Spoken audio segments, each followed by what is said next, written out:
They call it the most unsettling piece of surveillance footage ever recorded, not because of what it shows, but because of what it doesn't show. Because on the night of April 3rd, 2023, inside the sealed lower archives of the Whitford Logistics Complex in Oregon, a shadow was caught moving across the floor, slow, deliberate, intelligent, despite the fact that there was nothing in the room capable of casting one.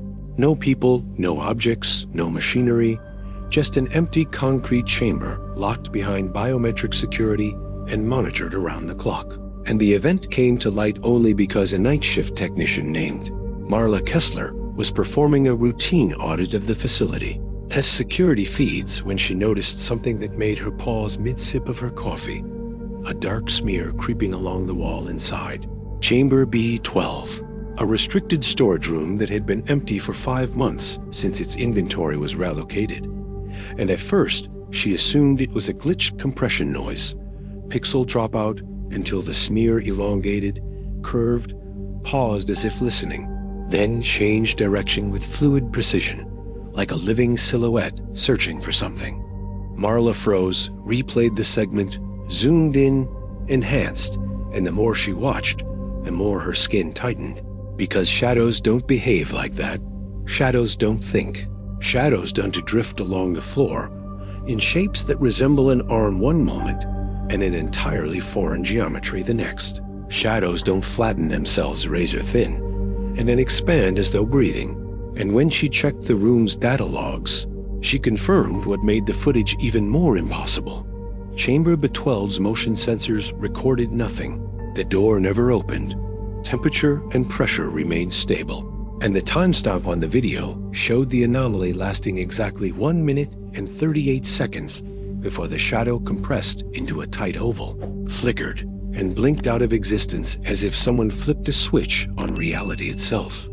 Marla reported the incident to her supervisor, expecting to be dismissed, but within hours, the footage was pulled by corporate. Security of the room was sealed indefinitely, and a team of private investigators arrived on site with equipment far beyond standard. Compliance audits asking for all data relating to unusual photonic activity, a phrase Marla had never heard in her life, and she soon realized the company was taking the phenomenon far more seriously than anyone anticipated when they temporarily fired her for procedural violations. After she made a backup copy of the footage, something she admitted to only after pressure from investigators who seemed less concerned about protocol and more concerned about containment.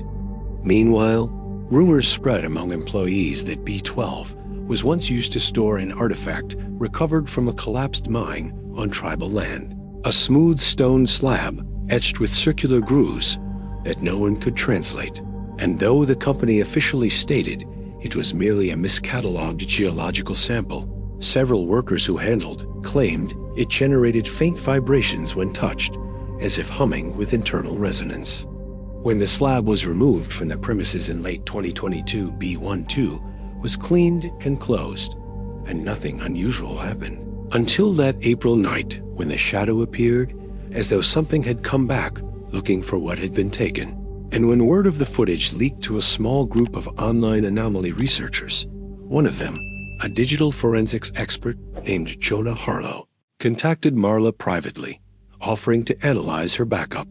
Reluctantly, she agreed, sending him the raw, uncompressed file, and 2 days later, he called her in a panic, insisting she meet him in person, refusing to explain over the phone. And when she arrived at his cluttered basement office, Jonah showed her something that made her knees weaken.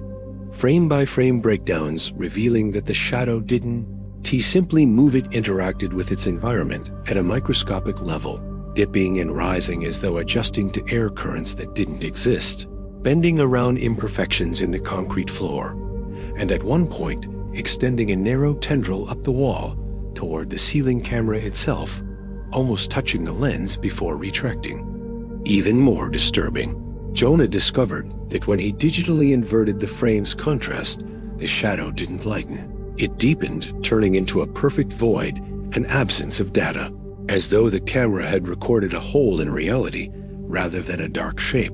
And he found heat signatures within the darkness that behaved like thermal fingerprints patterns. suggesting layered internal movement.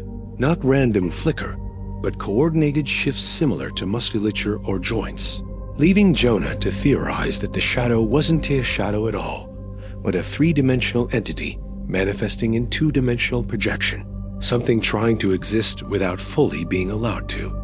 As Marla sat trembling, Jonah clicked through frames, showing the entity approaching the far corner of the room where the artifact, shelving used to stand, pausing there as if sensing the absence of the stone slab, and then most chilling of all turning toward the camera in a way that suggested awareness of being observed, the dark shape tightening, sharpening, almost forming a crude outline of a face before collapsing into itself.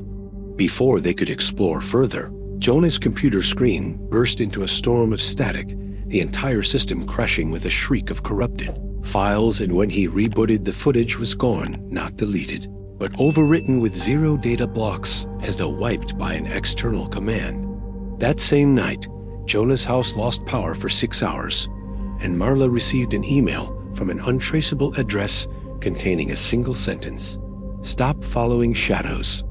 She tried to report the harassment, but the company denied any involvement and insisted she was no longer authorized to discuss B12 or anything relating to the footage. Meanwhile, the facility quietly replaced every analog and digital camera in the lower archives, upgrading them to military-grade photonic sensors, though no public explanation was given. 6 weeks later, a whistleblower leak surfaced online. Thermal scans of chamber B12 captured 2 nights after the original anomaly, showing a faint, irregular cold mass hovering in the same corner the shadow had paused. A mass that pulsed like a slow heartbeat before vanishing into the wall, and audio from a low-frequency microphone installed afterward recorded soft tapping sounds at 3:14 a.m. every night for 12 consecutive nights. Always 3 taps, always evenly spaced, as if something on the other side were knocking to be let back in. The company dismissed the leak as fabricated, but the whistleblower claimed the tapping stopped only when the artifact slab was returned to the facility for testing, whereupon B12's sensors recorded a brief drop in ambient temperature and a flicker of motion, so fast the cameras captured only a blurred streak of shadow moving across the wall, heading straight toward the slab's containment case. Though the footage remains classified, descriptions from those who saw it say the shadow stretched upward like a long distorted arm before dissolving into the artifact itself, causing the case to vibrate with a low hum that shook dust from the ceiling. After that night, the slab was reportedly shipped to an undisclosed research center.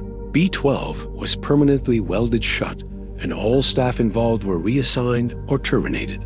Today, the official statement claims camera malfunction due to humidity, but former employees still whisper that the shadow hasn't been seen since the slab was removed again, and that maybe whatever appeared on that footage wasn't a haunting or a hallucination at all, but something following its own rules of existence, something that once cast no shadow of its own, and now chooses to appear only as an echo of a presence that doesn't belong to light, to matter, or to us. And every so often workers near the old wing swear they hear soft tapping behind a sealed concrete wall, 3 taps in the dark, evenly spaced, patient, as though waiting for someone to turn off the lights so it can move again. Asterisk,